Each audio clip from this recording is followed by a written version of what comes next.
संताकडे येतो संताकडे पळत येतो सुख शोधण्यासाठी येतो या सुखा कारणे देव विरावला या सुखा कारणे देव विरावला ऐकून सोडून देव ऐकून सोडून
बाबा त्याला या वाटतं पुढं कीर्तनाला नामदेव महाराजांच्या कीर्तनामध्ये नसतं नामदेव महाराजांच्या कीर्तनामध्ये नसतं कोण तो नामदेव कीर्तन करी पुढे देवनाचे पांडुरंग नामदेव कीर्तन करे पुढे देवनाचे पांडुरंग नामदेव कीर्तन करी पुढे देवनाचे पांडुरंग नामदेव कीर्तन करे पुढे देवनाचे पांडुरंग नाचता नाचता देवाचा गळा पिता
नामदेव कीर्तन करी पुढे देव नाचतो का देव नसतो की माझा नामाचा भाव चांगला आहे घरी गेलं घरी महाराज आईने सांगितलं जा बाळा भगवंताला नैवेद्य चालू नये खाऊ घाल आता लेकराचा भाव चांगला. महाराज गेले आणि भगवंताला म्हणू लागले, खा. दगडाची मूर्ती नैवेद्य खात नाही. दगडाची मूर्ती नैवेद्य खाती, पण तेवढा भाव चांगला पाहिजे तेव्हा. कोणाकडूनही खायला देव का पागल झाला का? महाराज, आम्हाला साधना करायला 7-7, 8-8 वर्ष लागते एका देवीची मला साधना करायला. तरी सुद्धा देवी स्वप्नात येत नाही आमच्या. तुम्हाला नियम मजाकमध्ये नाही सांगत. सकाळी एकदा जेवण, आज या महाराजांकडे जेवलो म्हणजे रात्री जेवण आहे बाळू महाराज, पुन्हा सकाळी जेवण नसतं. जेवत नाही. घरी काजू आहे, बदाम आहे, मुमुकी आहे, सगळं भगवंताने भरभरून दिलं. पण आधी मायेचा अनुष्ठान मी करतो. आधी मायाच्या अनुष्ठानामध्ये मी एकदा जेवतो. ते महाराजांनी स्वयंपाक ठेवला असेल, ते म्हणे कशालाच महाराज घेतलं, छटाक भर खात. जसं ताटात वाढलं तसंच खाल्लं महाराज. त्या माणसाला ताण आपण देतच नाही, आपल्याला जातच नाही, तर कशाला उभं म्हणायचं. हे बाब मानते बाबा, त्या बाबांनी विचाराने केलं. सुंदर स्वयंपाक होता. अन्नम ब्रह्मारोसो विष्णू भुक्ता देवं महेश्वरा आणि एवं त्याचो जुजो भुक्ता अन्न दोषी व्यक्तते. त्या अन्न परमात्मा त्यांनी केला, आपण त्यांना का नाव ठेवावं? किती सुंदर स्वयंपाक केला. आणि त्यांनी अंतकरणाने वाढलं. भगवान परमात्मा आदी माया जगदंबा त्यांच्या घरामध्ये सुख प्राप्ती व्हावी आणि त्यांच्या मनातली इच्छा लवकरात लवकर पूर्ण व्हावी. आदी मायेकडून मी त्यांना आशीर्वाद देतो.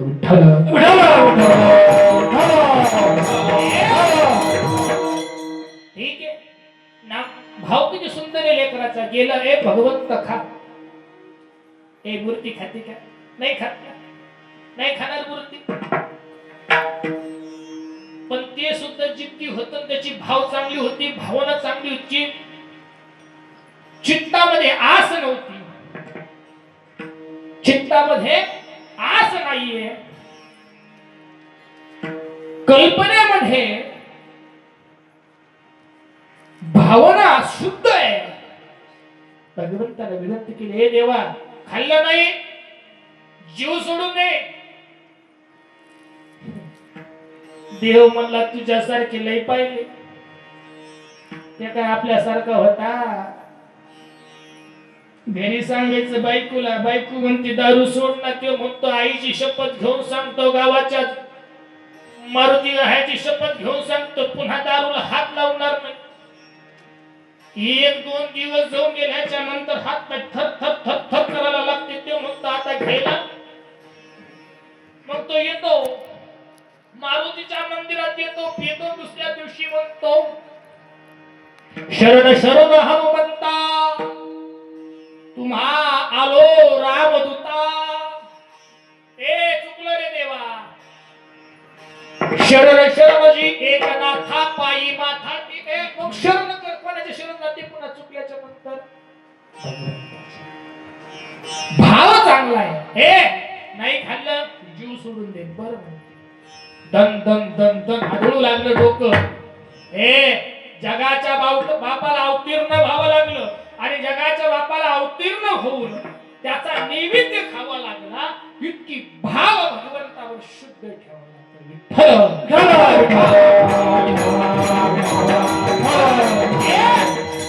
चित्ती नाही आस त्याचा पांडुरंग दास.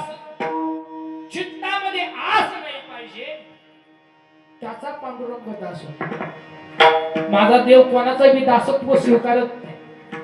तो देव, तो परमात्मा भाव शुद्ध ठेवल्याच्या नंतर आणि चित्तामध्ये कोणचीच आस नाही ठेवली तर माझ्या जगाचा भाव त्या भक्तासाठी कुठेही यायला तयार नव्हतो. विठ्ठल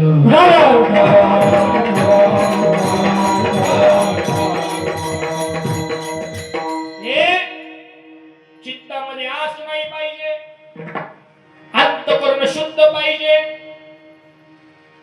हे डोळे पापी नाही पाहिजे. कोणाविषयी वाईट भावना नाही पाहिजे. अरे महाराज काही पैसे कातडी इतकी गोरे साबणी लावी ते 100 200 रुपयाच्या साबणीला शिकल्या. आपल्याला वाटतो काय निर्मळ बाई आहे, काय निर्मळ बाई आहे. 100-200 रुपयाच्या साबणीने तुमची त्वचा सुंदर होईल, पण तुम्हाला पहिले अंतकरणाचा भाव अरे अंतकरण निर्मळ करावं लागेल. शुद्ध ज्याचा भाव